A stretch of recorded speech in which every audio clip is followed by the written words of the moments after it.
I mean,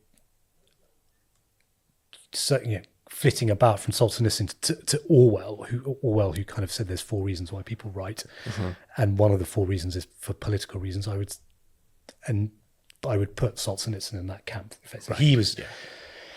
His aim was, yes, to maybe sound good and be beautiful, but more to shape the world in a certain way. And he was as successful as anyone by waking up Western intellectuals to the damage that was being done. Yep.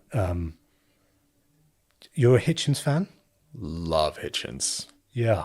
Yes. I've never read any Hitchens. I put him up there in my top heroes. Actually, I should mention him. Yeah, heroes/role models. Yeah. Do you have any spirituality? And if so, does that create dissonance with Hitchens, or are you kind of aligned with him on his views on religion and God? And yes and yes. Yes and yes. Yeah. Okay. Yeah. I don't find it in contradiction to what he says. In fact, I love it. I mean, he was good friends, I believe, with Paul Tillich. Right. Do you know that fellow? No. I think he was English, but he famously said, when I'm speaking with an atheist, I'm a Catholic, and when I'm speaking with Catholics, I'm an atheist. Yes, I like that. That resonates with me. Yeah. I've never understood why that's like everything Hitchens says about religion. I completely agree with, and I think any serious Christian or serious, a person who's interested in spirituality, I don't see how they can be offended or find that in contradiction with what's so, obviously true. My only pushback is, I don't think, maybe it's not a pushback, but religiosity or religious behavior is in human nature. Yeah. Maybe he was particularly religious about his anti-theism in some ways, but it's a bit like energy. It just goes from one form to another. And so we sort of shifted from Christianity to wokeism or greenism. Yeah. In a way, if you look at, I'm all for, from a small c conservative standpoint, we have a duty to the environment for future generations. But environmentalism with a capital E has sort of become very religious. It's got its child prophet.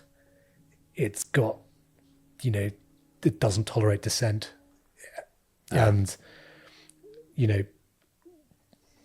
at least the old religions that have been around for a long time have that sort of Lindy or durability to them, that have more guidance or insight for people in the world. And I do feel there's a bit of a vacuum, like kind of the wokeism just doesn't cut it.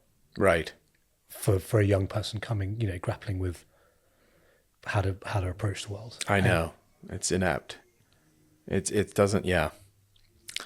Yeah, and like the new gurus now, Andrew Tate on one side, let's say. Exactly, or like Jordan Peterson, or like those are like who young people are looking to for guidance, which is kind of, I mean, nothing against Jordan Peterson or whatever. Some of his stuff is interesting, but it's a bit pathetic if you're looking for a real sort of elder, input like that. If those are your options, that's rough. Because religion's really not providing that right now. At least the mainstream religions aren't, No.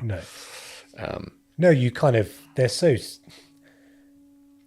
I mean, Nietzsche predicted this, right? And it's sort of transpiring where you look at the Church of England, it's basically an atheist.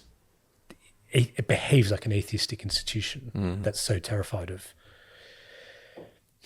upsetting a secular apple cart. Yeah. And it's creating this vacuum. And thank you for watching this clip from the Meeting People podcast. To watch the full episode, visit the description or click on this link.